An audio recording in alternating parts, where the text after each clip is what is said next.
hours. All right, we now want to welcome back to our program meteorologist Justin Ballard from the Houston Chronicle. Happy Wednesday. Nice tie you got going on there. Thank you. Since I'm not going to be here tomorrow, I figured I may as well go all out. You may not have put the fall decorations out, but at least you got the tie. At least I've got going the tie. on. That's right. Okay, you had a really interesting story idea that you wanted to talk about, and something that, as a native Texan, I have not yet experienced. We're talking about the Marfa lights. Justin, what are the Marfa lights? So a lot of theories kind of go into what the Marfa lights are, but apparently they're just lights that are pretty small, all things considered, that just kind of dance around the horizon, kind of beset behind the lights are just a mountain range near Marfa. So really fascinating look. You see where Marfa is. It's a drive. Close, not close. That's why I haven't been there. Yeah, I just looked. It's about 9 hours from us here in Houston.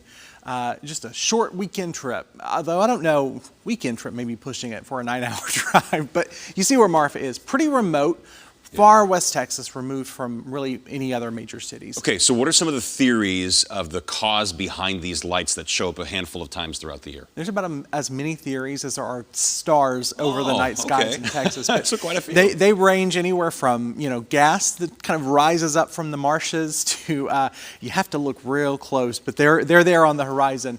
Anything from gas on the horizon to UFOs, of course. We start getting into the extraterrestrial stuff. One person even has a cryptozoology background, and he posits that maybe dinosaurs could be a cause, but there's a few less far-fetched ideas as well about what could be the cause, and some of those do relate to natural processes that we know all about here in the weather world. As meteorologists, we're going to try to look through this from the lens of, could there be a meteorological explanation? So is weather potentially the culprit, and if so, what's one potential cause of those lights? Weather could be. I actually spoke with the National Weather Service lead forecaster out of Midland, Odessa, and he said, weather may have a little bit of a connection. He said, but it's really a loose connection, if that.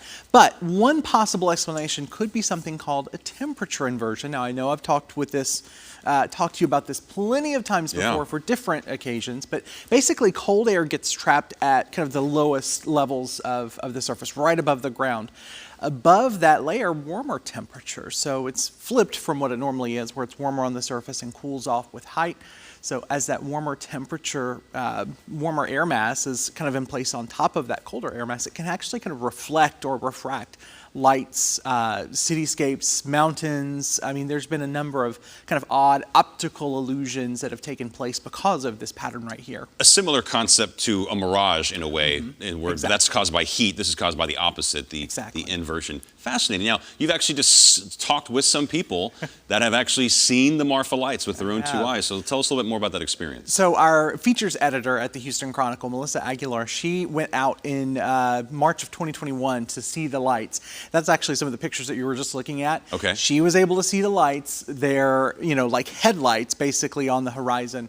She said, the locals, they kind of gather there around the evening hours to kind of guide people to where to look, how close to look, and you see them. I mean, they're not necessarily something that you're going to be like awe-inspired like the Northern Lights. Right, the aurora.